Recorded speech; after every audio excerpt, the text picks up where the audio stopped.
चलिए, एक बार हम आपको रिकॉल कर दें कि बैक क्लास हम लोग का सॉल्बिलिटी चल रहा था और मैंने बोला था कि छोटा है तो नीचे जाएगा, तो छोटा एंस का सॉल्बिलिटी डाउन द ग्रुप जाओगे तो छोटा है तो बड़ा होगा, तो यानी सॉल्बिलिटी बढ़ेगा। बड़ा एंस है तो डाउन द ग्रुप जाओगे तो सॉल्बिलिटी बढ़ेगा, सॉरी घटेगा। और कौन जितना भी पॉली आयंस था वो सारा का सारा आपका क्या था, लार्जर आयन था। अभी एक काम करते हैं, इस पर थोड़ा सा क्वेश्चन देख लेते हैं, उससे पहले थोड़ा रिकॉल कर लें। बाबू मैंने आपको जो बोला था कि लोचा जो होता है उस पर थोड़ा सा अलर्ट रहना है आपको। क्या कहाँ कहाँ लोचा होता है? एक होता है कार्बोनेट, दूसरा होता है बाई कार्बोनेट HCO3-, ठीक है ना। फर्स्ट है कार्बोनेट, दूसरा बाई कार्बोनेट, तीसरा जो होता है बाबू वो होता है सल्फेट। वैसे तो मेरे लिए दो ही सब क्वेश्चन रहता है, लेकिन बैठा के रखो कभी पूछ ले तो। सल्फेट और चौथा सल्फाइड। ये कैसा आयन है इसके बारे में अगर मैं बोलूँ तो ये आपको लार्जर आयन है कैसा, लार्जर आयन। और लार्जर आयन है तो डाउन द ग्रुप जाओगे तो होना क्या चाहिए था, डाउन द ग्रुप जाने से बड़ा है तो छोटा होना चाहिए था, सॉल्बिलिटी घटना चाहिए था। लेकिन इस केस में मेरे भाई सॉल्बिलिटी बढ़ता है down the group, solubility down the group क्या होता है, बढ़ता है। आपको याद हो द ग्रुप इंक्रीज करता है। आपको याद हो मैंने बोला था कि अगर कहीं भी आपको स्मॉलर आयन है तो उसमें कौन सा फैक्टर डोमिनेट करता है, लार्जर है तो कौन सा फैक्टर डोमिनेट करता है, ये सब पहले से पढ़ चुके हैं। लेकिन अब हम लोग उतना करेंगे नहीं। जनरली मैंने आपको बताया था छोटा है तो नीचे बड़ा होगा, बड़ा है तो छोटा होगा, लेकिन कुछ जगह आपको बच के रहना है। जैसा कि कुछ जगह में आपको कौन कौन सा कुछ जगह है आप बैठा लो, कौन कौन सा बोलो। एक कार्बोनेट है, दूसरा बाई कार्बोनेट है, सल्फेट है, सल्फाइट है। अगला में बात करें बाबू तो जरा ध्यान से कि 2A ग्रुप में कहीं कोई लोचा नहीं है, जो रूल है वो रूल है। बस थोड़ा सा एक ऑक्सलेट पे बैठा के रखना है। अगर कभी पूछ ले तो C2O4 पे 2-, ये क्या है, लार्जर आयन है। अब लार्जर आयन है तो होना क्या चाहिए था, होना ये चाहिए था कि सॉल्बिलिटी नीचे घटना चाहिए था। लेकिन अगर ये किसके लिए बताएं, ये बताओ तो, ये बताएं 1A ग्रुप के साथ। अगर carbonate, bicarbonate, sulphate, sulphide 1A group का आ जाए तो एकदम दिमाग में रखना है कि डाउन द ग्रुप जाएंगे तो सॉल्बिलिटी क्या होगा, बढ़ेगा। जबकि ऑक्सलेट अगर 2A ग्रुप का आ जाए, सिर्फ 2A, तो वैसी स्थिति में अगेन डाउन द ग्रुप जाओगे, होना है क्या, बड़ा आना होना चाहिए था, घटना चाहिए था। लेकिन इसमें भी डाउन द ग्रुप जाओगे तो डाउन द ग्रुप जाने से क्या होगा, सॉल्बिलिटी बढ़ेगा। इतना अगर आप बैठा लेते हो तो फिर कहीं दिक्कत नहीं होगा। जैसे कुछ एग्जाम्पल के तौर पे ले लेते हैं। चलिए 1 बाय 1 उठाते हैं। पहला हमने उठाया क्रोमेट पे, उठाया CrO4 पे 2- पे उठा रहे हैं। ध्यान से सुनना, सबसे पहले हम ले रहे हैं अल्कली मेटल का, अल्कली का। अल्कली मेटल में आप जान ही रहे हो कौन कौन सा होने वाला है अल्कली मेटल में, जल्दी से बताओ। सबसे पहला होगा लिथियम का Li2CrO4, lithium, sodium Na2CrO4, K2CrO4, K2CrO4, potassium के बाद रुबिडियम Rb2CrO4, रुबिडियम के बाद सीजियम आ जाइए CS2CrO4। आपको क्या दिखाई दे रहा है, ये अल्कली मेटल है। अब क्या ये लिस्ट में आ रहा है क्या, नहीं। CrO4 कैसा आयन है, लार्जर आयन है। मैंने क्या तरीका बताया लार्जर आयन के लिए, तरीका क्या है जल्दी बताओ। लार्जर आयन का सिंपल सा तरीका है कि नीचे की ओर जाओगे ग्रुप में, ऊपर से नीचे जाओगे तो भाई मेरे सॉल्बिलिटी क्या होगा, नीचे जाएंगे तो सॉल्बिलिटी आपका, डाउन द ग्रुप जाओगे तो बड़ा है तो छोटा हो जाएगा। मात्र जो लोचा हो रहा है वो 3 जगह, carbonate, bicarbonate, sulphate, sulphide 1A में और ऑक्सलेट 2A में। बाद बाकी कहीं भी मिल रहा है, नॉर्मल रूल, बड़ा है तो ये होगा छोटा। तो ऑर्डर बता दो जल्दी से, बड़ा है तो छोटा होगा क्योंकि क्रोमेट पॉलीएटॉमिक आयन है, पॉलीएटॉमिक आयन लार्जर आयन माना जाता है।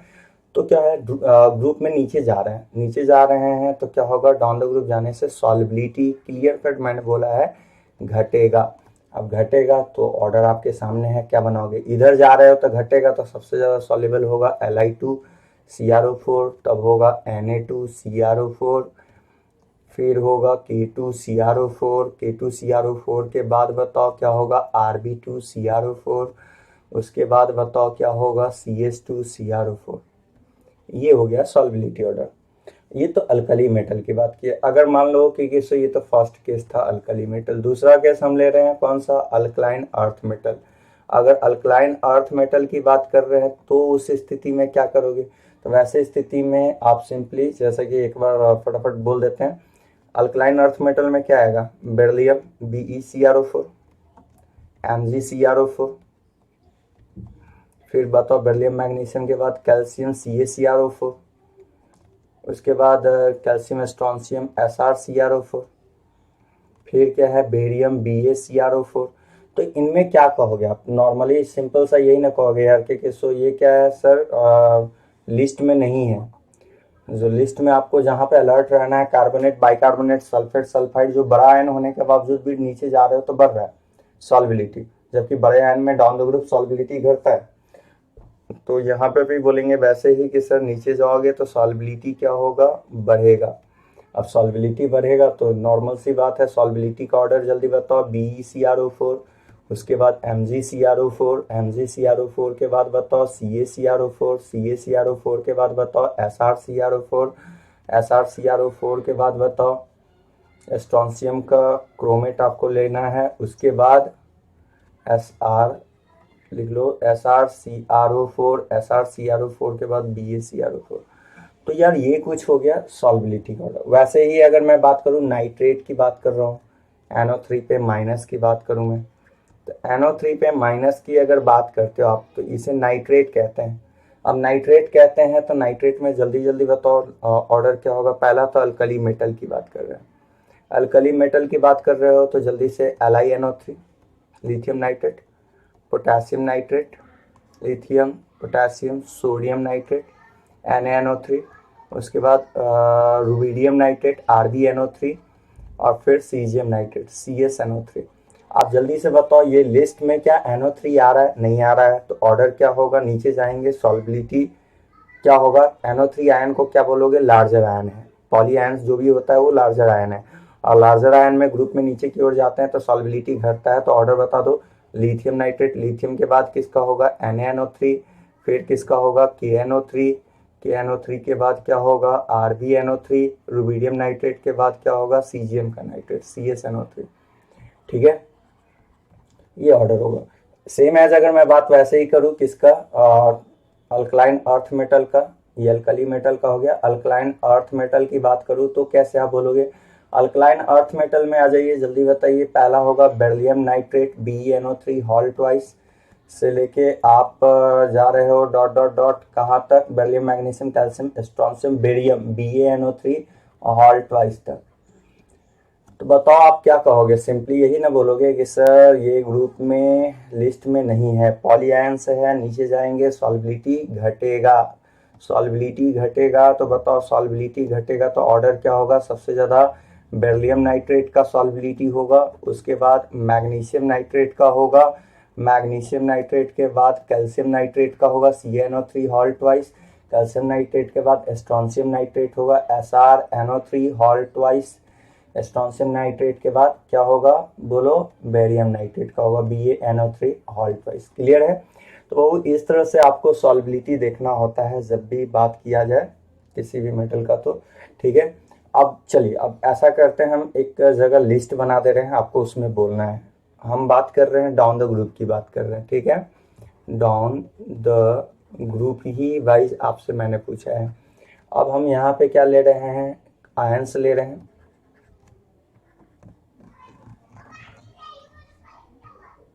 यहाँ मैंने लिया है 1A ग्रुप का, ठीक है, 1A ग्रुप। यहाँ पे बात कर रहे हैं 2A ग्रुप का।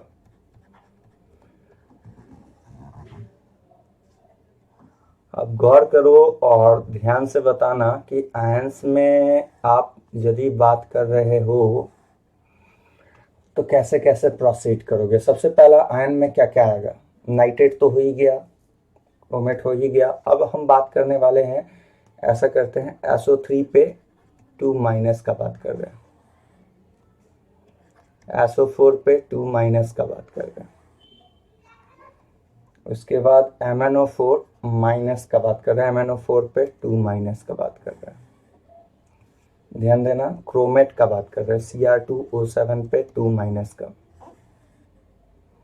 क्रोमेट के बाद ऐसा करते हैं, ऑक्सलेट ले लेते हैं, C2O4 पे 2 माइनस का। ऑक्सलेट के बाद कार्बोनेट ले रहे हैं, CO3 पे -2 का बात कर रहे हैं। कार्बोनेट के बाद हम लोग बाइकार्बोनेट ले रहे हैं, SCO3 पे माइनस का बात कर रहे हैं। बाइकार्बोनेट के बाद डाइक्रोमेट ले रहे हैं, Cr2O7 पे 2 माइनस। डाइक्रोमेट के बाद फॉस्फेट ले रहे हैं, PO4 पे 3 माइनस। PO4 पे 3 माइनस के बाद ऐसा करते हैं, हम लोग फ्लोराइड ले रहे हैं। फ्लोराइड के बाद हम लोग ऐसा करते हैं, फ्लोराइड ले लिए हैं, नाइट्राइट ले रहे हैं, NO2 माइनस ले रहे हैं, I माइनस ले रहे हैं। चलो, अगर आप इतना कर ले रहे हो तो कॉन्सेप्ट पूरा का पूरा खिल जाएगा, ठीक है ना। अब धड़ाधड़ आपको बस ये बताना है कि लिस्ट में है या नहीं। सबसे पहले तो 1 बाय 1 यार, SO3 पे 2 माइनस पॉली आयन है, इसे कौन सा आयन कहेंगे? लार्जर कहेंगे। अब लार्जर का रूल क्या है, कहाँ कहाँ बचना था, ये भी एक बार हम लोग साइड में लिख लें। बचना था 1A ग्रुप में। 1A ग्रुप का कौन कौन सा? Sulphate, sulphite, carbonate, bicarbonate. तरीका क्या है? SCO3 पे माइनस।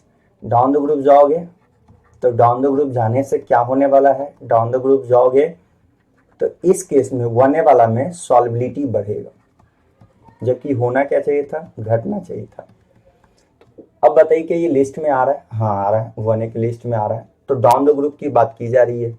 अगर हम लोग डाउन द ग्रुप जाएंगे तो बताओ, जल्दी से आप खुद ही बताओ, नीचे की ओर जा रहे हो डाउन द ग्रुप तो सॉल्बिलिटी क्या होगा? बढ़ेगा। ये साइन अप की ओर लगा रहा है, मतलब इंक्रीज कर रहा है। नहीं तो आप लिख ही लो, ज्यादा बेटर है। क्या करेगा? इंक्रीज करेगा, ठीक है। और इन भाई साहब में आ रहे हैं 2A में। क्या 2A के लिस्ट में है क्या? ये 1A के लिए सिर्फ ऑर्डर है। किसके लिए है ये? 1A ग्रुप के लिए। तो 2A के लिए नहीं है, तो बड़ा है तो नीचे जाओगे तो छोटा होगा, तो ये डिक्रीज कर जाएगा सॉल्बिलिटी। मतलब कि 2A ग्रुप का कंपाउंड जो है वो beryllium, magnesium, calcium, strontium, barium, इसमें जाओगे तो नीचे जाओगे तो डिक्रीज करेगा। अब जल्दी से SO4 आ गया ना भाई? हाँ आ गया। आ गया तो क्या कहेंगे? कहेंगे ये कि सर नीचे जाएंगे तो इस केस में भी क्या करेगा? ग्रुप में डाउन द ग्रुप जाएंगे तो 1A ग्रुप के डाउन द ग्रुप जाएंगे तो क्या होगा? 1A ग्रुप में समझ में आ रहा है ना किसकी बात कर रहे हैं? Lithium, sodium, potassium, rubidium, caesium. अगर इसका कंपाउंड रहा lithium, sodium, potassium, rubidium, caesium, तो इसके कंपाउंड के साथ ग्रुप में नीचे सल्फेट का सॉल्बिलिटी बढ़ेगा, क्योंकि देखो यहाँ पे आ रहा है यार, SO4 पे 2 माइनस आ रहा है। और 2A ग्रुप में क्या आएगा? Beryllium, magnesium, beryllium, magnesium, calcium, ठीक है ना, स्ट्रोंशियम, बेरियम, इनके कंपाउंड के साथ। जरा ध्यान से बताना इसमें। अब क्या ये लिस्ट में है क्या? 2A ग्रुप के लिए है क्या? नहीं, तो क्या होगा? डिक्रीज करेगा। अब जल्दी जल्दी, MnO4 माइनस नहीं है, पॉली आयन है, लार्जर आयन है, बड़ा है तो नीचे जाएंगे ग्रुप में डाउन द ग्रुप, तो बड़ा है तो छोटा होगा, घटेगा। नहीं है लिस्ट में, इसमें भी घटेगा। क्रोमेट लिस्ट में है, नहीं है, नीचे जाओगे डाउन द ग्रुप सॉल्बिलिटी घटेगा। इस केस में भी सॉल्बिलिटी क्या होगा? घटेगा। ऑक्सलेट की बात करो, 1A ग्रुप में ऑक्सलेट नहीं आ रहा। 1A में कहाँ कहाँ लोचा है? सल्फेट, सल्फाइड, कार्बोनेट, बाइकार्बोनेट नहीं है, तो ये बड़ा आयन है। बड़ा आयन है तो ऊपर से यार जितना भी पॉलीएटॉमिक है वो सब बड़ा आयन है। अब बताओ, बड़ा आयन है तो नीचे जाओगे तो सॉल्बिलिटी क्या होगा? घटेगा। अब इस वाले में देखो, ऑक्सलेट लिखवाए थे 2A ग्रुप में। अलर्ट कहाँ रखना है? मात्र एक से अलर्ट रहना है। कहाँ पे? ऑक्सलेट के साथ, कि कहीं भी अगर ऑक्सलेट आ रहा है तो बैठा के रखना है कि बड़ा आयन है, घटना चाहिए था, लेकिन इस केस में सॉल्बिलिटी बढ़ता है डाउन द ग्रुप, ठीक है। तो यहाँ पे क्या हो जाएगा? बढ़ जाएगा। अब जल्दी जल्दी, कार्बोनेट आ गया, CO3 पे 2 माइनस, देखो लिस्ट में है। 1A ग्रुप में कार्बोनेट डाउन द ग्रुप बढ़ता है, यहाँ घटेगा। फिर बाइकार्बोनेट 1A ग्रुप का, देखो बाइकार्बोनेट लिस्ट में है, बढ़ेगा। 2A में तो मात्र ऑक्सलेट में लोचा है, तो ये क्या होगा? घटेगा। क्रोमेट न 1A में के लिस्ट में है ना 2A के है, तो इसमें भी डाउन द ग्रुप घटेगा, इसमें भी डाउन द ग्रुप घटेगा। फॉस्फेट नहीं है, घटेगा घटेगा। फ्लोराइड, फ्लोराइड के बारे में आप जानते हो, फ्लोरीन क्या है, स्मॉलर आयन है। मैंने आपको सिखाया था छोटा है तो नीचे जाएगा तो बड़ा हो जाएगा, तो डाउन द ग्रुप जाओगे तो फ्लोराइड स्मॉलर आयन है तो बढ़ेगा, इसमें भी बढ़ेगा। नाइट्राइट पॉली आयन्स है, लिस्ट में नहीं है, डाउन द ग्रुप जाओगे बड़ा आयन होता है, नाइट्रेट पॉलीएटॉमिक आयन है, नीचे घटेगा, ये भी घटेगा। आयोडीन, फ्लोरीन, क्लोरीन, जरा ध्यान से सुनना, ब्रोमीन Br- और I- को लार्जर आयन कहेंगे, क्योंकि ग्रुप में नीचे जाते हैं तो साइज बढ़ता है, साइज बढ़ता है तो ये कैसा आयन है, लार्जर आयन है। और अगर लार्जर आयन है तो बड़ा आयन है, तो ग्रुप में बड़ा आयन जाएगा, बड़ा है तो छोटा होगा तो ये घटेगा, यहाँ भी घटेगा। तो भाई मेरे इतना अगर आप बैठा लेते हो तो सॉल्बिलिटी में कहीं भी कोई लोचा नहीं होगा, ठीक है। तो अब अगला जो फैक्टर हम लोग का आने वाला है वो आने वाला है थर्मल स्टेबिलिटी, उसके बाद मेल्टिंग पॉइंट पे आएंगे हम लोग, ठीक है। तो आगे बढ़ते हैं, काफ़ी है, सफिशियंट है आपका इतना अगर आप बैठा ले रहे हो। और एकदम बैठा के रखना कि कोई भी चीज़ सॉल्युबल होने का क्राइटेरिया क्या है, क्राइटेरिया बहुत आसान सा है कि हाइड्रेशन एनर्जी का वैल्यू काफ़ी ज़्यादा होना चाहिए लैटिस से। अगर लैटिस एनर्जी डोमिनेंट हो जाए तो वैसे स्थिति में सिस्टम सॉल्युबल नहीं इनसॉल्युबल हो जाता है। और बहुत सारा क्वेश्चन बैक क्लास में हम लोग देखे थे हाइड्रेशन लैटिस के बेसिस पे। अब आगे की ओर बढ़ते हैं, ध्यान से सुनिएगा। नेक्स्ट टर्म पे आते हैं जिसका नाम है थर्मल स्टेबिलिटी। अब ये बात करते हैं थर्मल स्टेबिलिटी, किसकी बात करने जा रहे हैं हम लोग, थर्मल स्टेबिलिटी फैक्टर पे बात कर रहे हैं। पहले तो मैं बता दूं कि थर्मली स्टेबल कोई भी कंपाउंड वो है जो हीट करने पे नहीं टूट रहा हो, और जो हीट करते ही अगर टूट जा रहा है तो थर्मली क्या है, अनस्टेबल है। अब याद रखना बाबू के सो कौन आयन जल्दी टूटेगा कौन नहीं, तो याद रखना कि वैसा आयन का क्रिस्टल ज़्यादा स्टेबल होगा, स्टेबल क्रिस्टल जो होगा वो जल्दी नहीं टूटेगा। तो किसका स्टेबल क्रिस्टल होगा, वैसे आयन का स्टेबल क्रिस्टल होगा जिसमें छोटा केटायन और छोटा एनायन हो। स्मॉल केटायन स्मॉल एनायन जो होता है वो स्टेबल होता है, या फिर छोटा छोटे के साथ बड़ा बड़े के साथ, larger cation larger anion stable होता है। तो पहला तो अगर हम बात करें कि जिसका स्टेबल क्रिस्टल है, जिसका क्या है, स्टेबल क्रिस्टल है, तो जिसका स्टेबल क्रिस्टल है तो उस केस में वो क्या है कि हीट करोगे तो हीट के दौरान वो थर्मली स्टेबल होगा, टूटेगा ऐसा नहीं है कि नहीं टूटेगा, लेकिन वो थर्मली क्या है, स्टेबल होगा। अब ध्यान से देखना जो बात बोल रहे हैं, क्या बोला मैंने, पहला कि स्मॉलर केटायन, पहला important point, smaller cation stable with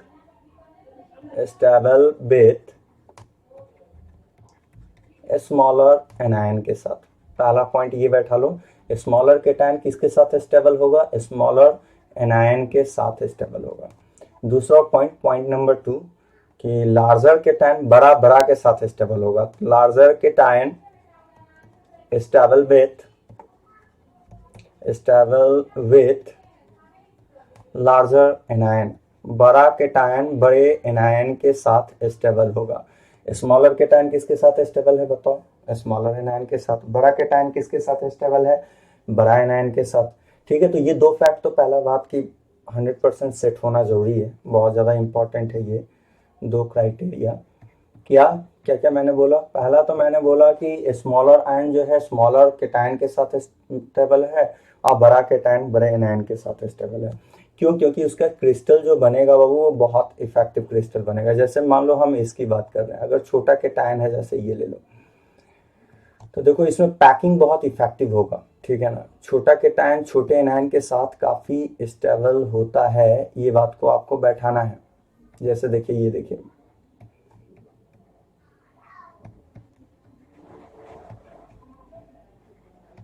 इसका क्रिस्टल काफी स्टेबल होगा। अगर बड़ा साइज का केटायन की बात कर रहे हैं, मान लीजिए कि हमने बोला ऐसा है, सपोज ये बड़ा साइज का केटायन है, तो वो स्टेबल किसके साथ होगा, बड़े एनायन के साथ। मान लीजिए ऐसा है सपोज, तो इसमें क्लोज पैकिंग हो पाएगा। पैकिंग जितना अच्छा होगा क्रिस्टल उतना स्टेबल होगा, ठीक है।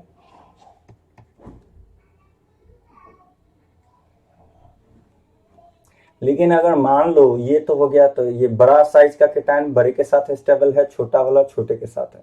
लेकिन अगर कहीं कंडीशन ऐसा मिल रहा है कि स्मॉलर केटायन है या लार्जर केटायन है, लार्जर एनायन है, स्मॉलर केटायन और स्मॉलर, आप कोई भी स्मॉलर आयन का केस ले लो, ज्यादा बेटर है, और लार्जर आयन का ले लो। स्मॉलर और लार्जर, यहाँ स्मॉलर स्मॉलर है, लार्जर लार्जर है, या स्मॉलर लार्जर का केस है, लार्जर आयन है, तो वैसी स्थिति में ये अनस्टेबल होगा, और अनस्टेबल होगा तो जल्दी ब्रेक डाउन कर जाएगा। जैसे मान लो एक छोटा सा एग्जांपल के थ्रू समझाते हैं। मान लो कि मैंने ऐसा लिया है प्लस, यहाँ पे मैंने क्या किया कि एक माइनस ले लिया, फिर मैंने क्या किया यहाँ पे फिर से प्लस डाला है, फिर मैंने क्या किया है यहाँ पे माइनस दे दिया। ध्यान से समझना। अब हम क्या कर रहे हैं कि इसको प्लस स्टेबलाइज होगा, माइनस के थ्रू माइनस दे दिया, फिर यहाँ पे क्या लिखा मैंने, प्लस लिखा, फिर इसको स्टेबलाइज किससे किए, प्लस है तो माइनस है, फिर यहाँ पे क्या होगा, प्लस होगा। अब समझने की कोशिश करो, एक छोटा एक बड़ा आयन है तो क्या होगा, प्लस माइनस के बीच में कौन सा फोर्स लगेगा ये बताओ, अट्रैक्शन का फोर्स लगेगा। लेकिन यहाँ पे एक और फोर्स आ गया यार, देखो प्लस प्लस के बीच में कौन सा फोर्स आ गया, रिपल्सन का फोर्स आ गया। उस कारण बोला मैंने कि हमेशा बैठा के रखना है, छोटा वाला छोटे के साथ स्टेबल है, स्मॉलर आयन स्मॉलर केटायन के साथ, लार्जर केटायन लार्जर एनायन के साथ, लेकिन बड़ा छोटे के साथ स्टेबल नहीं होगा। अगर लार्जर आयन और स्मॉलर ले रहे हो तो वो कभी भी स्टेबल होने वाला नहीं है, चाहे वो बड़ा केटायन हो या एनायन, कोई भी बड़ा हो, वो अनस्टेबल होगा। क्लियर है। अब बाबू जरा जो बात बोलने वाले हैं वो दो फैक्टर आपको बैठाना है। सबसे पहला फैक्टर ये आता है कि थर्मल स्टेबिलिटी देखेंगे कैसे, थर्मल स्टेबिलिटी देखा कैसे जाएगा। तो थर्मल स्टेबिलिटी देखने का पहला कंडीशन होता है, पहला तरीका जो होता है वो बड़ा आसान सा तरीका है बाबू। वो तरीका क्या है कि आपको सिंपल लैंग्वेज में ये देखना है कि कॉमन आयन आपका क्या है। अगर कॉमन आयन, अगर हमारा कॉमन आयन ठीक है वो लार्जर आयन निकल जाए, कैसा आयन निकल जाए, कॉमन आयन लार्जर आयन निकल जाए, तो क्या करेंगे, अगर कॉमन आयन लार्जर रहा तो लार्जर आयन है तो ये बड़ा होगा। अब बड़ा किसके साथ स्टेबल होता है, बड़े के साथ। हम दोनों तरीका समझा देंगे, आप जिस भाई समझ लो। तो कॉमन आयन अगर लार्जर रहा तो वैसी स्थिति में आप कैसे सोचोगे वो बता रहे हैं। तो वैसी स्थिति में आप जैसे सोच लो, दो तरीका है, दोनों में से जो तरीका आप लगा लो। पहला तरीका है कि आप उस स्थिति में थर्मल स्टेबिलिटी का दो रूल होता है, दोनों में जैसे सोच लो। पहला है थर्मल स्टेबिलिटी का, ये थर्मल स्टेबिलिटी जो है वो डायरेक्टली प्रोपोर्शनल होगा 1 बाय आयनिक पोटेंशियल, इनवर्सली होगा आयनिक पोटेंशियल के साथ। आयनिक पोटेंशियल के साथ कैसा रिलेशन रख रहा होगा, इनवर्सली रख रहा होगा, और inversely proportional to covalent character. Covalent character बढ़ेगा तो कोवैलेंट कैरेक्टर के बढ़ने से, कोवैलेंट कैरेक्टर के बढ़ने से थर्मल स्टेबिलिटी क्या होगा, घटेगा। ठीक है ना। अब आयनिक पोटेंशियल को बाबू फाई से डिनोट करते हैं। अब ये फाई का जो वैल्यू है वो कैसे निकाला जाता है, तो वो निकाला जाता है charge of cation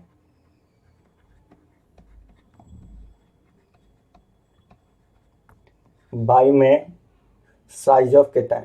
charge of cation by में किसका, चार्ज बाई साइज के रेशियो को ही आयनिक पोटेंशियल कहते हैं। ठीक है ना।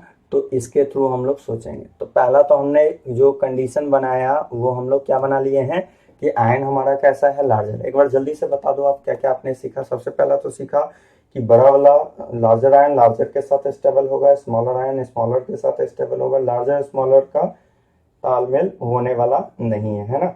तो आइए जरा एक एक कर करके बात करते हैं। सबसे पहला तो बात करेंगे हम लोग कार्बोनेट पे बात करने जा रहे हैं। ध्यान से बाबू, जो कंडीशन हम लोग का उठा वो कौन सा है, कार्बोनेट का कंडीशन है। अब कार्बोनेट कहते किसको है आपको पता होना चाहिए। कार्बोनेट CO3 पे 2- आयन को कार्बोनेट कहा जाता है, जो कैसा आयन है, लार्जर आयन है। अब कॉमन आयन हमारा लार्जर है, तो कैसे कैसे सोचेंगे। अच्छा एक चीज और मैंने आपको बताया कि थर्मल स्टेबिलिटी जो है वो inversely proportional to covalent character है। बहु इस बात को थोड़ा सा समझ लो। देखो ये दुनिया का कोई भी कंपाउंड ऐसा है ही नहीं जो 100% आयनिक हो या 100% कोवैलेंट हो। यहाँ तक कि आयनिक कंपाउंड में भी कुछ ना कुछ कोवैलेंट कैरेक्टर होता है। अब कोवेलेंट में भी कुछ ना कुछ आयनिक का कैरेक्टर होता ही होता है। अब वो कैसे होगा उसकी बात करते हैं। आयनिक में कोवेलेंट को डिफाइन किया जाता है फजान्स रूल से। इसमें दो चीज आता है, एक आता है पोलराइजेशन, दूसरा आता है पोलराइजिंग पावर। जैसे एक बात बताओ, ध्यान देना, अगर मान लो कि सो यहाँ पे एक केटायन आप लिए हो और अगला आपने एनायन लिया है, जब आप इसको दोनों को, इसके बीच में फोर्स ऑफ अट्रैक्शन लग रहा है, फोर्स लग रहा है, इलेक्ट्रोस्टैटिक अट्रैक्शन लग रहा है। अगर ध्यान से समझना, अगर आपने इसे इसके नजदीक ले गया तो क्या होगा, होगा ऐसा कि ये आयन क्या करेगा, ये प्लस वाला इस माइनस वाले के इलेक्ट्रॉन को अपने इधर खींचेगा। क्यों? क्योंकि प्लस है तो इसका प्लस चार्ज आने से इफेक्टिव न्यूक्लियर चार्ज जगह स्टार ज्यादा होगा, न्यूक्लियर अट्रैक्शन ज्यादा होगा, तो इसके इलेक्ट्रॉन को, माइनस वाले के इलेक्ट्रॉन को ये डिस्टॉर्ट कर लेगा अपने इधर। ठीक है, तो ये इलेक्ट्रॉन की जो इलेक्ट्रॉनिक क्लाउड है, जो यहाँ पे आपको इलेक्ट्रॉन का क्लाउड दिख रहा है, वो इलेक्ट्रॉन क्लाउड क्या हो जाएगा, अगर इसमें थोड़ा दिक्कत है तो ऐसे बना लो, ये इलेक्ट्रॉन क्लाउड होगा क्या, सो देखो ये प्लस तो एज इट इज बना दो, इसका इलेक्ट्रॉन क्लाउड, क्योंकि इसका जेड इफेक्टिव ज्यादा है तो न्यूक्लियर अट्रैक्शन ज्यादा है, तो इसका जो बाहर का जो इलेक्ट्रॉन जो ये दिखाई दे रहा है, इसको ये क्या कर लेगा कि अपने इधर शेयर करके मतलब खींच लेगा। खींचेगा तो क्या होगा कि जस्ट लाइक कोवेलेंट बॉन्ड की तरह है आयनिक, लेकिन कोवेलेंट बॉन्ड की तरफ कुछ ना कुछ इसका इलेक्ट्रॉन शेयर्ड हो जाएगा, और शेयरिंग प्रोसेस ही तो कहलाता है, क्या कहलाता है, कोवेलेंट। तो ये बताओ आयनिक के साथ साथ कोवेलेंट भी आ गया। ध्यान से सुनना दो बात, कोई भी कंपाउंड में अगर कोवेलेंट कैरेक्टर देखना है, कोवेलेंट कैरेक्टर के लिए क्या है, कोवेलेंट कैरेक्टर देखना है तो वहां पे दो बात आता है। पहला आता है पोलराइजेशन, पोलराइजेशन आता है। पोलराइजेशन का मतलब क्या होता है, सो समझना। पोलराइजेशन का मतलब है कि सोचो जितना बड़ा एनायन का साइज होगा, तो एनायन का साइज जितना बड़ा होगा तो इलेक्ट्रॉन मतलब उतना ही ज्यादा, मतलब कि एनायन आप ऐसे समझो कि टायन वाले का न्यूक्लियर अट्रैक्शन ज्यादा होता है। न्यूक्लियर अट्रैक्शन क्या होता है, ज्यादा होता है,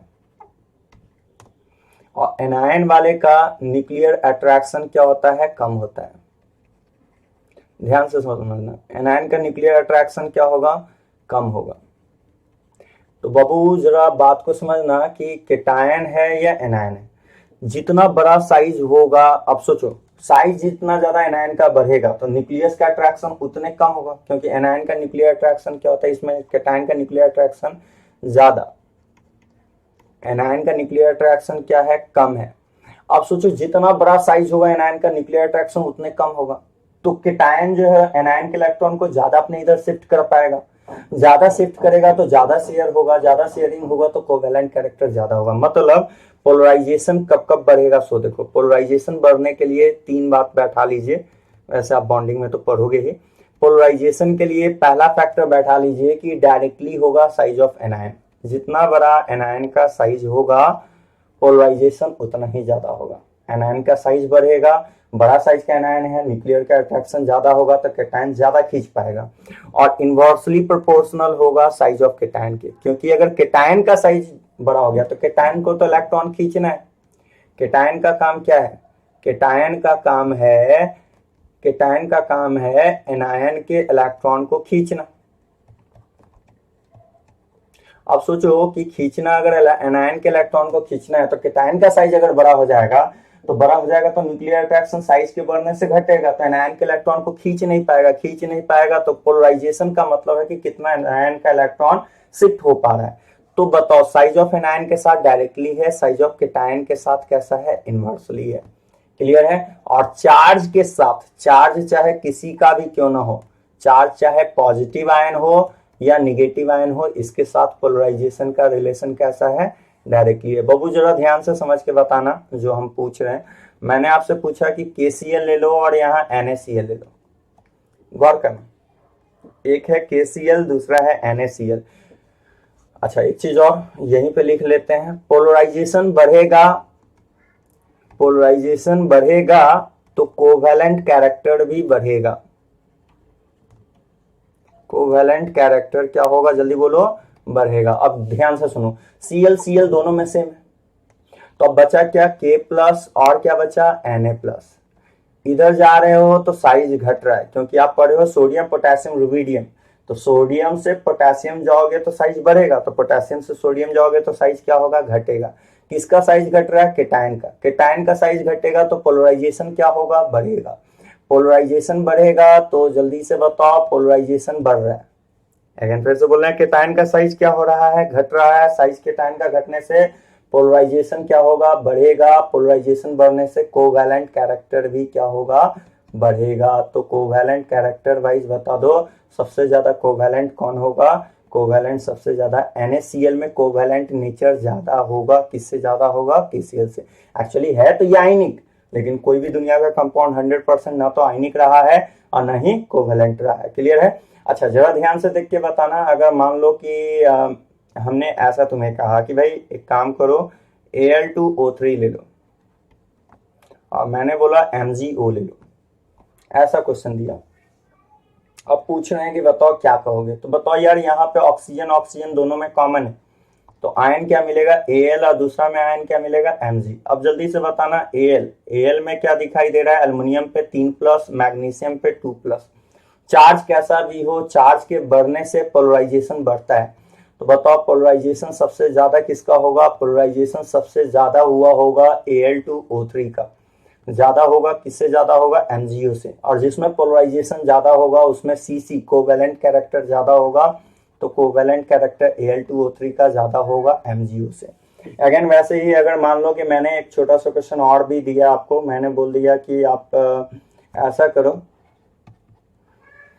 हम ऐसा बोल रहे हैं कि आप ले लो KCl ले लो, और यहाँ ले लो K2S ले लो, पोटेशियम का सल्फाइड ले लो। बताओ के दोनों में कॉमन है, एक में Cl माइनस है, दूसरे में S पे 2 माइनस है। चार्ज देखो माइनस यहाँ भी है, यहाँ भी माइनस है। निगेटिव चार्ज बढ़ेगा तो पोलराइजेशन क्या होगा, बढ़ेगा। पोलराइजेशन बढ़ेगा तो जल्दी से बता दो, सबसे ज्यादा पोलराइजेशन किसका होगा, K2S का ज्यादा होगा। किससे ज्यादा होगा, KCl से। और जिसमें पोलराइजेशन ज्यादा होगा उसमें कोवैलेंट कैरेक्टर भी क्या होगा, ज्यादा होगा। तो बाबू बस फिलहाल के लिए बस ये बैठा लो कि जिसमें पोलराइजेशन ज्यादा होता है उसमें कोवैलेंट कैरेक्टर भी ज्यादा होता है। अब पोलराइजेशन कैसे देखोगे, तो एनायन के साइज बढ़ेगा, पोलराइजेशन बढ़ेगा। केटायन का साइज बढ़ेगा, पोलराइजेशन घटेगा। चार्ज चाहे पॉजिटिव हो या निगेटिव हो, किसी का भी चार्ज क्यों ना हो, चार्ज के बढ़ने से पोलराइजेशन बढ़ता ही है। ठीक है। अब आइए जो बात पे थे, ये टर्म समझाना बहुत ज्यादा जरूरी था, तो ये समझा दिए। अब चलिए एक एक कर करके हम लोग क्वेश्चन उठाते हैं। सबसे पहला बात करने जा रहे हैं कार्बोनेट पे। जरा ध्यान से समझना, कार्बोनेट की बात कर रहे हैं। कार्बोनेट कहने का मतलब CO3 पे 2- की बात हो रही है।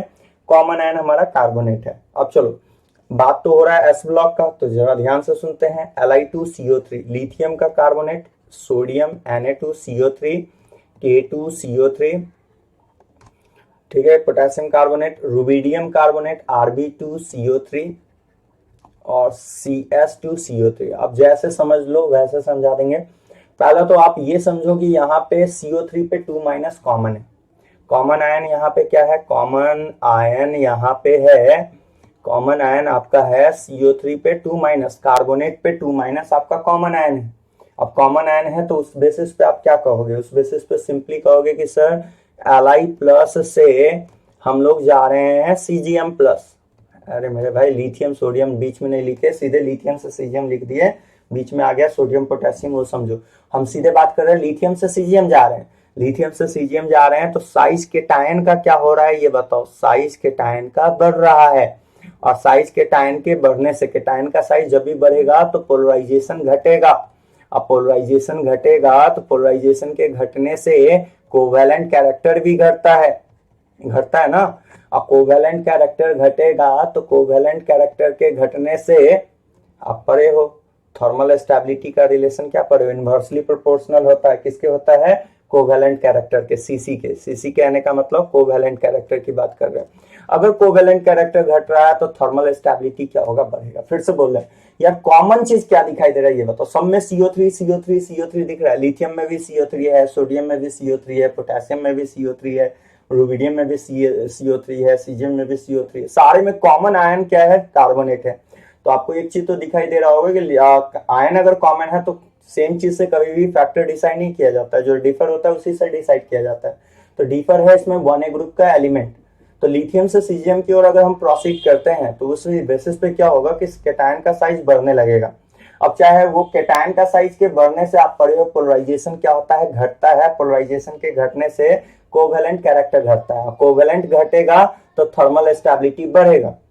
तो बताओ नीचे की ओर आ रहे हो तो थर्मल स्टेबिलिटी बढ़ रहा है, तो सबसे ज्यादा कौन थर्मली स्टेबल होगा, CS2CO3 सीजियम का कार्बोनेट, तब होगा Rb2CO3, उसके बाद होगा K2CO3 पोटेशियम कार्बोनेट के बाद होगा Na2CO3, NO2CO3 के साथ होगा Li2CO3। तो ये हो गया थर्मल स्टेबिलिटी का ऑर्डर।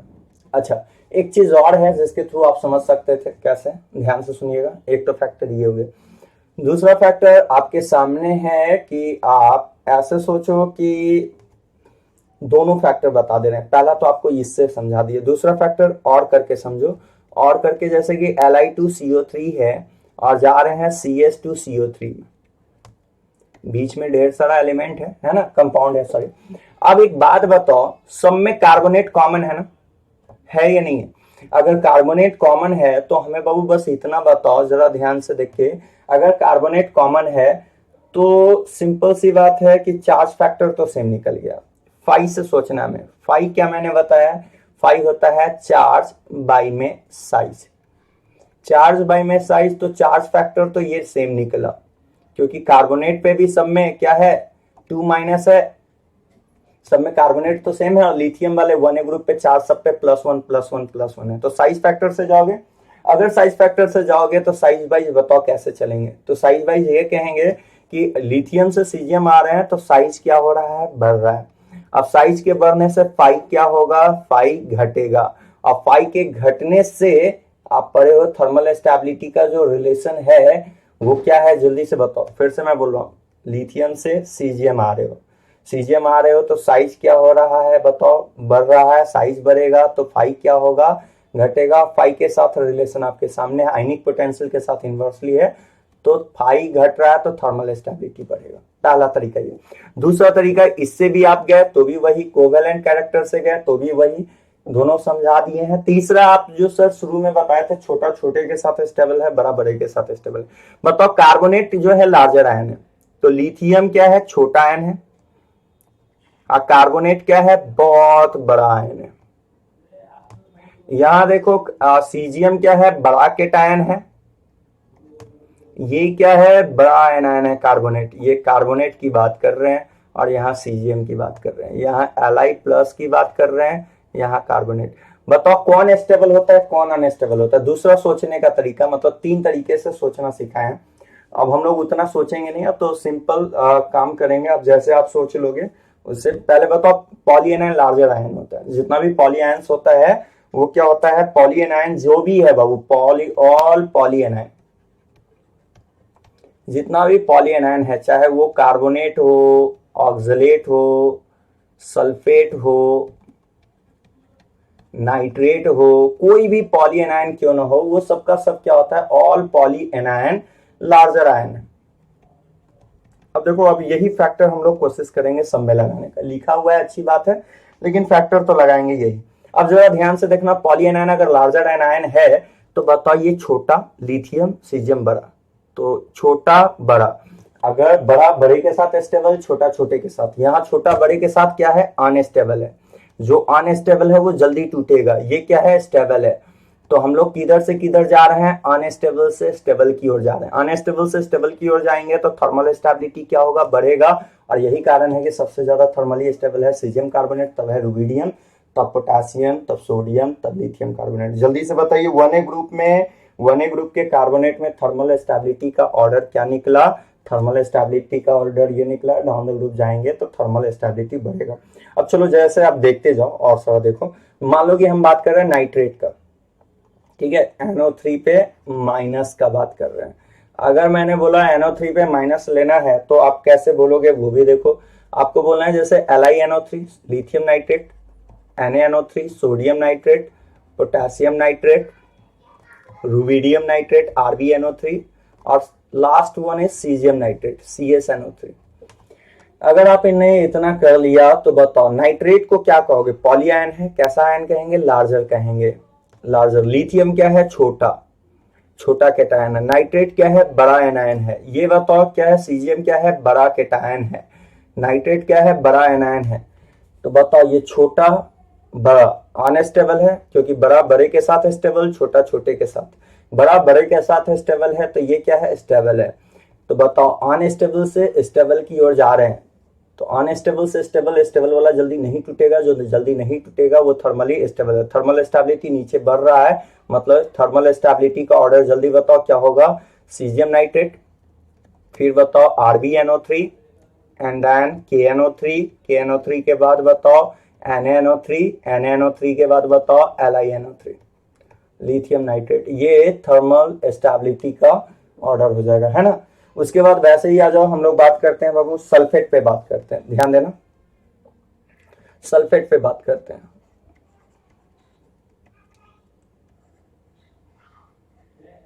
सल्फेट पे बात करते हैं। सल्फेट पे कैसे बात करेंगे? सो देखो, सल्फेट की अगर बात करें तो सल्फेट पे बात करना है तो कैसे बोलेंगे? पहला है BeSO4,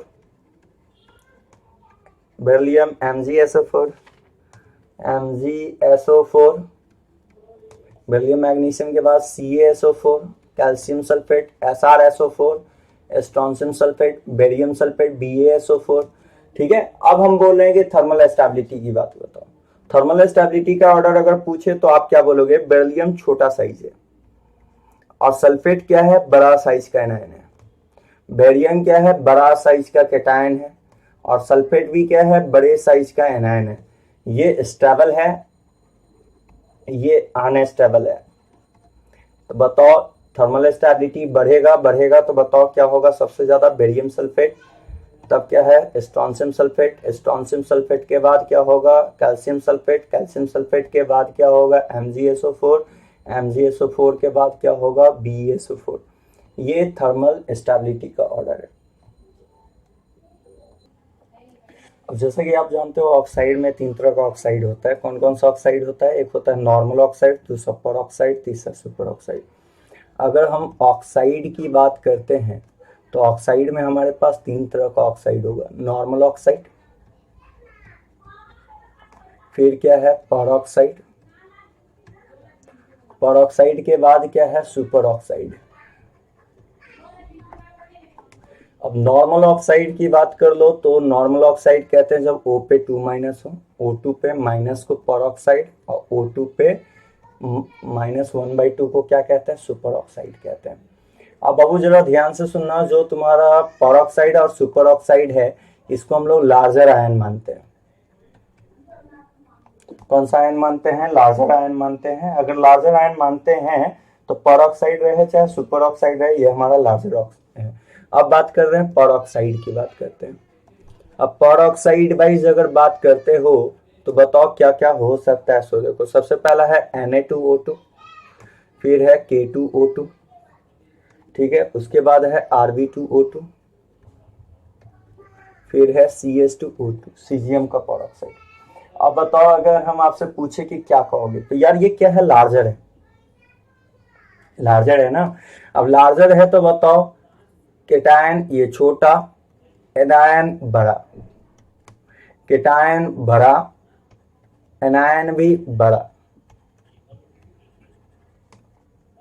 इधर की ओर जाओगे तो थर्मल स्टेबिलिटी क्या होगा? बढ़ेगा, बढ़ेगा तो थर्मल स्टेबिलिटी का ऑर्डर बता दो क्या होगा? थर्मल स्टेबिलिटी का ऑर्डर सबसे ज्यादा थर्मली स्टेबल होगा CH2O2, फिर होगा Rb2O2, फिर होगा, क्योंकि ये स्टेबल है, क्या है? स्टेबल है। क्यों स्टेबल है? क्योंकि बड़ा बड़े के साथ स्टेबल है। ये छोटा बड़ा स्मॉलर और लार्जर वाला जो केस होता है वो अनस्टेबल होता है। तो CSO2, RbO2, फिर बताओ क्या लिखेंगे? K2O2 and then Na2O2। तो ये कुछ ऑर्डर हो गया जो आपका थर्मल स्टेबिलिटी का ऑर्डर हो गया। अब जरा ध्यान से सुनना बात को। अगर यहीं पे अगर हम बात कर रहे हैं किसका? हमने बात किया कि थर्मल स्टेबिलिटी तो हो गया है।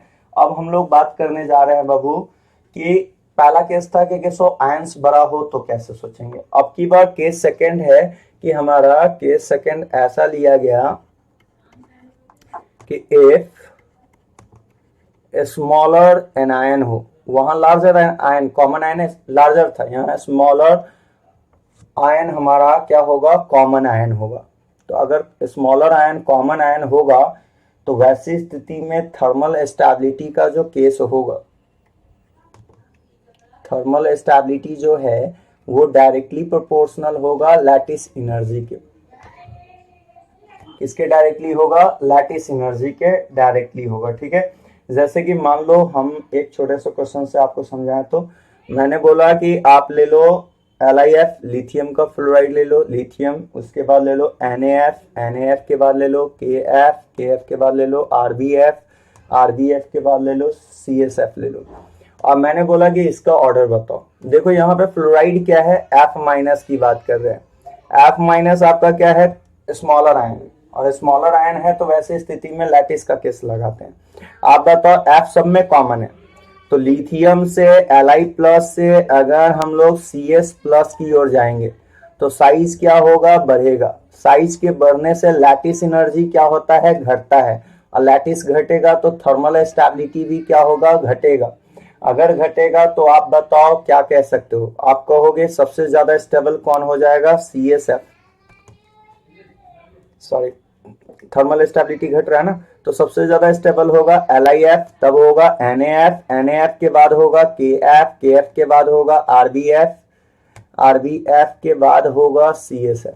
अब इसका कारण भी आप दूसरे तरीका से वैसे भी जा सकते हो, लिथियम छोटा आयन है और फ्लोरीन भी छोटा केटायन, छोटा एनायन है। ये क्या है, बड़ा केटायन है, और ये क्या है, छोटा एनायन है। छोटे छोटे के साथ स्टेबल होता है ना, अब बड़ा वाला, तो ये क्या है, स्टेबल है, और ये वाला क्या है, अनस्टेबल है। तो इसलिए स्टेबल लिथियम से सीजियम जाएंगे तो स्टेबिलिटी घट रहा है, स्टेबिलिटी घट रहा है तो थर्मल स्टेबिलिटी भी घटेगा। अब जैसे सोच लो यार तुम्हारे सामने। अगला जरा ध्यान से देखो, आपके पास सब ऑप्शन है सोचने के लिए। अब जरा ध्यान से देखना, अगला हम ऑक्साइड्स पे बात कर रहे हैं, O पे 2 माइनस पे। अगर हमने बोला कि Li2O ले लो, Na2O ले लो, K2O ले लो, K2O के बाद Rb2O ले लो, और CS2O ले लो। आप देखो ये क्या है, आप कैसे सोच सकते हो। पहला तो तरीका है आपके सामने, ये लैटिस से सोच लो, एनायन सब में कॉमन है, तो लिथियम प्लस से अगेन वही बात बोल रहे हैं, सीजियम प्लस की ओर जा रहे हो, साइज केटायन का बढ़ रहा है, साइज बढ़ेगा तो लैटिस एनर्जी घटेगा, लैटिस घटेगा थर्मल स्टेबिलिटी घटेगा।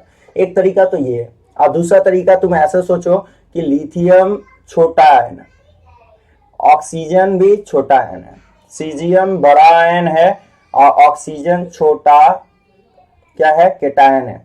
छोटे छोटे के साथ स्टेबल होता है, तो स्टेबल से हम लोग जा रहे हैं अनस्टेबल, अनस्टेबल की ओर जा रहे हैं तो जल्दी जल्दी टूटेगा।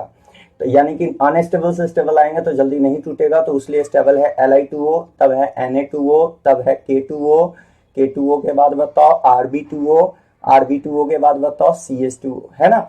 अगला वैसे ही जरा ध्यान से देखना, अगर हम हाइड्राइड की बात कर रहे हैं, हाइड्राइड की बात अगर कर रहे हैं तो हाइड्राइड वाइज कैसे बोलेंगे, हाइड्राइड वाइज बोलेंगे LiH, NaH, फिर बोलेंगे KH, RBH, उसके बाद CSH। देखो सब में हाइड्रोजन कॉमन है। अब यहाँ पे दूसरे तरीका, तुम्हारे पास दोनों फैक्टर है, एक तो है कि लैटिस से सोच लो। देखो दो भाग में डिवाइड किया यार। पहला भाग क्या था कि हमारा जो कॉमन आयन है, ध्यान से समझना, कॉमन आयन को हमने कितने भाग में बांटा, दो भाग में। पहला बांटा कि अगर लार्जर रहा कॉमन आयन तो वैसी स्थिति में थर्मल स्टेबिलिटी डायरेक्टली प्रोपोर्शनल होगा, किसके होगा, 1/कोवेलेंट कैरेक्टर के। और दूसरा कि अगर स्मॉलर रहा तो स्मॉलर के लिए थर्मल स्टेबिलिटी का रिलेशन हम लोग देखे डायरेक्टली है लैटिस एनर्जी। ये तो एक फैक्टर देखे ही। दूसरा फैक्टर हमने आपको बोला, अगर आप इतना नहीं चाह रहे हो तो सिंपल देखो, लिथियम छोटा है, हाइड्रोजन भी छोटा आयन है, सीजियम क्या है, बड़ा आयन है, हाइड्रोजन क्या है, छोटा आयन है। अब बताओ ये स्टेबल है, स्टेबल से अनस्टेबल जा रहे हैं तो क्या होगा, जल्दी टूटेगा। तो बताओ सबसे ज्यादा स्टेबल होगा LiH, तब होगा NaH, तब होगा KH, तब होगा RBH, एंड देन होगा CSH। तो ये थर्मल स्टेबिलिटी तरीका अच्छे से समझा भी दिए हैं, कैसे आपको सोचना है, इसको बैठा लीजिए, काम हो जाएगा, है ना। तो बाबू ये थर्मल स्टेबिलिटी का ऑर्डर। चलिए तो बताइए कि थर्मल स्टेबिलिटी का ओवरऑल आपने क्या देखा कॉन्सेप्ट। थर्मल स्टेबिलिटी के बारे में पहला पॉइंट हम लोग पढ़े कि छोटा आयंस स्मॉलर, स्मॉलर का केस स्टेबल होगा। ये सब जगह लगा सकते हो, कोई जरूरत ही नहीं है अदर फैक्टर लगाने का। स्मॉलर स्मॉलर के साथ स्टेबल होगा।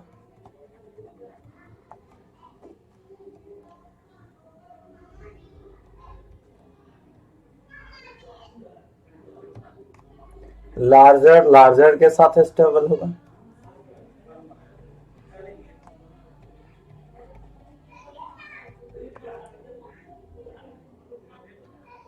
स्मॉलर लार्जर का केस जो होगा वो क्या होगा, अनस्टेबल होगा। मतलब ये तीन केस है, ये तीन केस बैठा लेते हो तो काम हो जाएगा। स्मॉलर लार्जर का केस क्या होगा, स्मॉलर प्लस लार्जर क्या होगा, अनस्टेबल होगा। जो स्टेबल होगा वो क्या होगा, थर्मली स्टेबल होगा, जल्दी नहीं टूटेगा। जो अनस्टेबल है वो जल्दी टूट जाएगा, है ना। तो बाबू ये कुछ केस था, और उसके बाद भी फर्दर डिवाइड कर दिए थे कि अगर लार्जर आयन है तो आप कोवेलेंट से जाओ, स्मॉलर आयन है तो वैसे स्थिति में लैटिस से जाओ। अब चलो आगे की ओर बढ़ते हैं बाबू, कुछ रिएक्शन है उसको देखते हैं। कुछ रूल है बाबू हीटिंग का, उसको बैठाना। जितना भी मेटल कार्बोनेट है वो टूट के देता है मेटल ऑक्साइड प्लस CO2। फिर से मैं बोल रहा हूँ, ऑल मेटल कार्बोनेट, जितना भी मेटल का कार्बोनेट है वो मेटल कार्बोनेट को अगर आप तोड़ते हो तो मिलता है मेटल का ऑक्साइड प्लस CO2। बस अलर्ट ये रहना है, metal oxide plus CO2। Metal carbonate को तोड़ोगे तो क्या मिलेगा, मेटल ऑक्साइड प्लस CO2। बस नोट का पॉइंट ये बैठाना है कि इन 1A ग्रुप, इन 1A ग्रुप मात्र Li2CO3 डिकम्पोज होता है, जबकि सोडियम, पोटेशियम, रुबिडियम, सीजियम, इसका कार्बोनेट क्या होता है, थर्मली स्टेबल होता है। और थर्मली स्टेबल, अगर थर्मली स्टेबल है तो इसका मतलब नॉट डिसोसिएट। क्या कहा मैंने, उसको समझा रहे हैं, डिसोसिएट नहीं होगा यानी डिकम्पोज नहीं होगा, डिसोसिएट। जैसे एक छोटे से एग्जांपल के थ्रू समझो, मान लो मैंने लिखा है Li2CO3, लिथियम कार्बोनेट को बोला मैंने हीट करके बताओ, तो किसी का भी कार्बोनेट क्यों ना हो टूटने के बाद देगा Li2O प्लस CO2। लेकिन अगर यहीं पे हम बोले Na2CO3 को हीट करो और बताओ कि क्या होगा रिएक्शन, तो आपको बोलना है नो रिएक्शन, ये टूटता ही नहीं, थर्मली स्टेबल है। ये क्या है, थर्मली स्टेबल है। Sodium carbonate, potassium, rubidium, caesium carbonate, इसका कार्बोनेट टूटता ही नहीं है। तो एक तो इंपॉर्टेंट पॉइंट ये निकला, किसी के भी कार्बोनेट को, अब जैसे कि मान लो मैग्नीशियम का कार्बोनेट है, किसी का भी कार्बोनेट को हीट करोगे तो बनेगा क्या, उसका ऑक्साइड, तो बना दो MgO प्लस क्या बनाओगे, CO2। कैल्शियम कार्बोनेट हीट करके बताओ क्या बनेगा, कैल्शियम का ऑक्साइड प्लस CO2 गैस। मतलब पहला तो तरीका आपके सामने है जिसको बैठाना है आपको, कि कोई भी मेटल कार्बोनेट को अगर आप हीट करते हो तो हीट करने पे क्या देता है, मेटल ऑक्साइड प्लस CO2। कौन सा नहीं टूटेगा, पोटेशियम, रुबिडियम, सीजियम का कार्बोनेट थर्मली स्टेबल होता है, नॉट डिसोसिएट। मतलब कि अगर आप इसके कार्बोनेट को हीट अप करोगे तो हीट करने से क्या होगा, जवाब होगा नो रिएक्शन। किस किस का carbonate, sodium, potassium, rubidium, caesium. अब आ जाइए नेक्स्ट टर्म पे आते हैं, सल्फेट पे। किस पे आ रहे हैं, सल्फेट पे आ रहे हैं। सल्फेट पे जरा ध्यान से समझना है सल्फेट के बारे में। SO4 पे 2-, इसे हम लोग सल्फेट कह रहे हैं। भाई मेरे सल्फेट का तरीका क्या होता है, ये तो कार्बोनेट के लिए बात कर दी है। जो भी मेटल सल्फेट है, मेटल सल्फेट को अगर आप हीट करते हो तो हीट करने के बाद जो बनेगा प्रोडक्ट वो क्या क्या होगा वो देखना है हमें। तो मेटल सल्फेट को हीट करते हो तो बनता है मेटल का ऑक्साइड और प्लस SO3 गैस रिलीज होता है। कौन सा गैस, SO3 गैस रिलीज होता है। जितना भी मेटल सल्फेट है उसको आप अगर हीट करते हो तो बनने वाला आपके सामने है मेटल का oxide plus SO3 gas release होगा। अच्छा, थर्मल स्टेबिलिटी के बारे में ऑलरेडी बात हो चुका है, जो आपको मैंने बताया था। सल्फेट वाले में क्या कहोगे, सल्फेट बड़ा आयन है तो लिथियम से लेके सीजियम पे, तो लिथियम छोटा बड़ा अनस्टेबल, सीजियम बड़ा बड़ा स्टेबल, तो लिथियम से सीजियम जाएंगे तो थर्मल स्टेबिलिटी बढ़ेगा। ये ऑलरेडी पढ़ चुके हैं, है ना। अब बताओ जितना भी है, अब इसमें भी वैसे ही इंपॉर्टेंट पॉइंट क्या निकलेगा, ओनली लिथियम सल्फेट जो है वो टूटता है, ओनली लिथियम अल्कली मेटल में, या ऐसे बोलो इन 1A ग्रुप,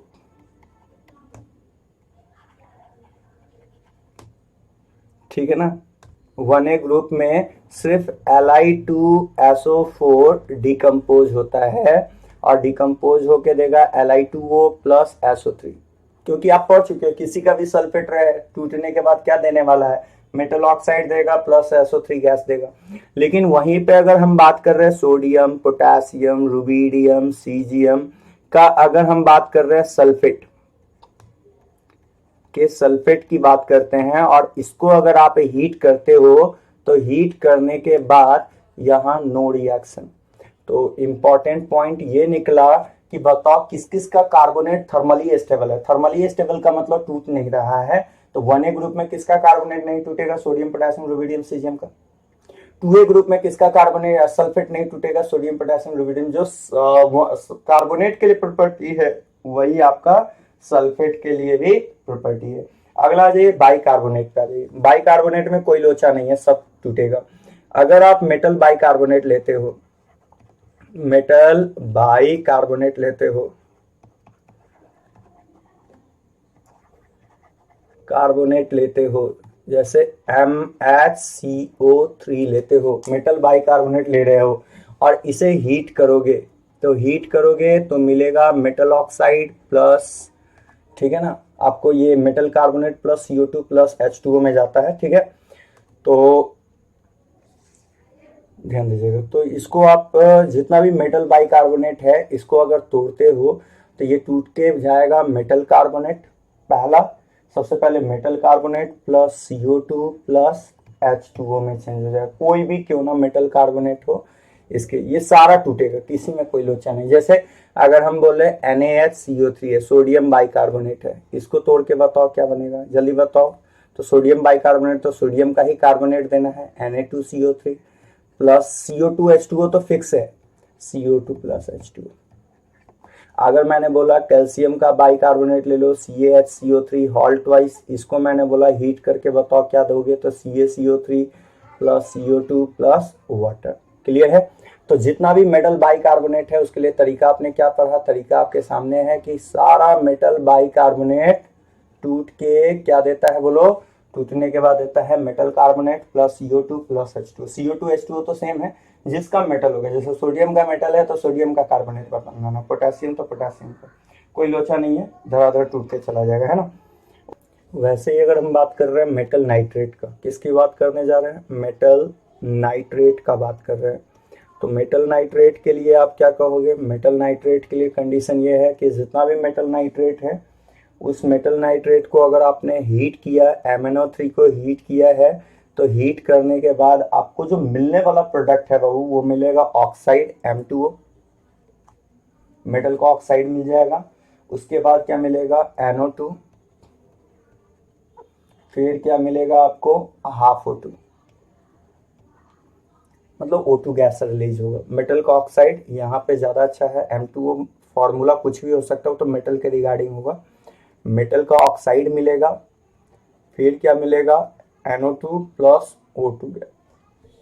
ये हो गया मेटल नाइट्रेट को हीट करने पे प्रोडक्ट बनता हुआ दिखाई देगा, ठीक है। अब इसमें जितना भी मेटल ले लो, ठीक है ना, ये ऑल के लिए लागू होगा, ऑल इंक्लूडिंग लिथियम, इंक्लूडिंग किसको, लिथियम को इंक्लूड करते हुए। लेकिन अल्कली मेटल में थोड़ा सा सावधान रहना है कि एक्सेप्ट किसको छोड़ देना है, छोड़ना है बाबू आपको सोडियम को, पोटेशियम को, रुबिडियम को, सीजियम को। अब देखो ये बार बार लोचा कर रहा है, सोडियम पोटेशियम रुबिडियम सीजियम, बाद बाकी जितना भी किसी का भी मेटल का नाइट्रेट है हीट करने को बोल रहा है, उसका ऑक्साइड बनाओ, NO2 बनाओ प्लस हाफ O2 बनाओ। मात्र कहाँ पे अलर्ट रहना, सोडियम पोटेशियम रुबिडियम सीजियम वाले में। इसमें क्या होता है कि इसके मेटल नाइट्रेट को अगर आप हीट करते हो तो ये दो कंडीशन से जाता है। पहला कंडीशन है कि नॉर्मल हीटिंग रहा तो क्या होगा, नॉर्मल हीटिंग रहा तो MnO2 बनेगा, मेटल नाइट्राइट बनेगा plus half O2 gas release होगा। ये तब होता है जब मॉडरेट टेम्परेचर होता है, ठीक है, मॉडरेट टेम्परेचर होता है।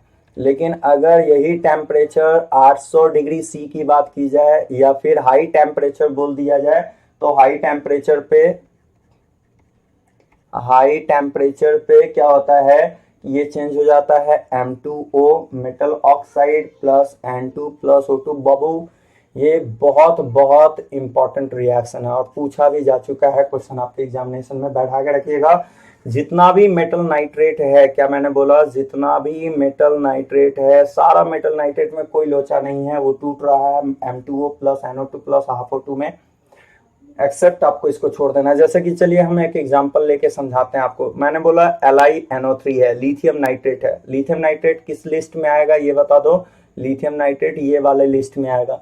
तो सारा metal, all including lithium, all metal की बात कर रहे हैं, all in the sense metal including lithium भी अगर रहा लिथियम नाइट्रेट है, अगर इसे हीट करने को बोल रहा है तो बनाएंगे इसका oxide Li2O plus NO2O plus half O2, यानी कि O2 गैस रिलीज करेंगे। बैलेंसिंग की जरूरत ही नहीं है, वो होते रहेगा। अगला में जरा ध्यान से देखना कि अगर मैंने बोला सोडियम नाइट्रेट है, NaNO3 है, और मैंने बोला इसको हीट करना है, ठीक है। अब हीट कर रहे हैं इन द सेंस कि रूम टेम्परेचर या मॉडरेट टेम्परेचर पे हमने बोला है, मॉडरेट टेम्परेचर पे बोल रहे हैं, ठीक है। अगर मैंने बोला कि आप इसे हीट करो, लेकिन कौन से टेम्परेचर पे करो, मॉडरेट टेम्परेचर पे। तो मॉडरेट पे अगर आप टेम्परेचर पे हीट करते हो तो मॉडरेट टेम्परेचर के लिए रूल ये है, क्या बनता है जल्दी से बताओ, बनेगा इसका नाइट्राइट, तो NaNO2 प्लस O2 गैस।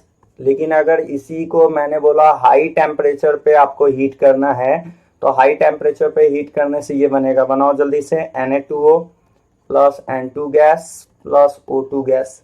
तो ये कुछ कंडीशन होता है जिसके थ्रू आपको नाइट्राइट को हीट करना है। जल्दी से बताइए, नाइट्राइट को जब भी आप हीट करोगे तो हीट करके दो कंडीशन आएगा और वो आपके सामने है, जल्दी से बताना। अगर हमने आपसे पूछा कि, ऐसा बोल रहा हूं मैंने बोला कि सो आप एक काम करो, यहाँ पे आप ले लो KNO3 को हीट किए।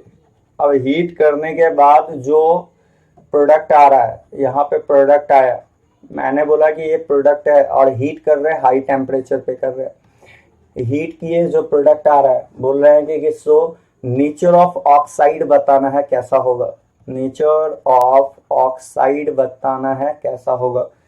ऑक्साइड का नेचर आपको बताना है कि वो ऑक्साइड का नेचर कैसा है, मतलब नेचर इन द सेंस कि पैरा है, ऑब्लिक डाया है, कैसा है, ठीक है। तो जल्दी से बताइए, KNO3 को अगर आपने हीट किया है, अगर हाई टेम्परेचर पे हीट कर रहे हो तो हीट करने का तरीका क्या है, उसका ऑक्साइड बनेगा K2O, फिर क्या बनेगा N2 और प्लस कौन सा गैस निकलेगा, O2।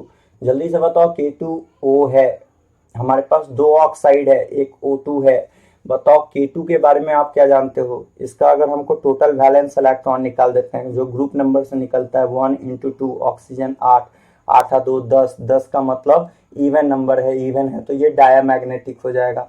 O2 की अगर बात करूं तो O2 के बारे में बच्चे को पता है कि O2 कैसा नेचर का होता है, पैरामैग्नेटिक नेचर का होता है। तो यहाँ दो नेचर का ऑक्साइड मिलेगा, एक डायमैग्नेटिक मिलेगा, दूसरा पैरामैग्नेटिक मिलेगा। मैंने आपको लिस्ट में ही लिखवा दिया था, B2O2 करके लिखवाया था, जहां पे बोला था कि इवन नंबर के बावजूद भी ये कैसा है, बोलो, ये आपका पैरामैग्नेटिक नेचर का होता है ना। अब जैसे बाबू मान लो कि सो हमने बोला कि कैल्शियम नाइट्रेट है, CaNO3 हॉल ट्वाइस है। अब मैंने बोला इसे हीट करके दिखाओ, बस ये वाला रूल मात्र आपको लगाना कहाँ कहाँ है, सिर्फ सोडियम पे, पोटेशियम पे, रुबिडियम पे, सीजियम पे, उसके बाद किसी पे ये रूल नहीं लगाना है। तो जल्दी से बताओ, हीट करोगे तो कैल्शियम का oxide CaO plus NO2 plus O2, कोई भी क्यों ना रहे, सब पे ये वाला लागू होगा। रिमेनिंग मात्र 4 के लिए आपको कौन सा लगाना है वो आपके सामने है। क्लियर है?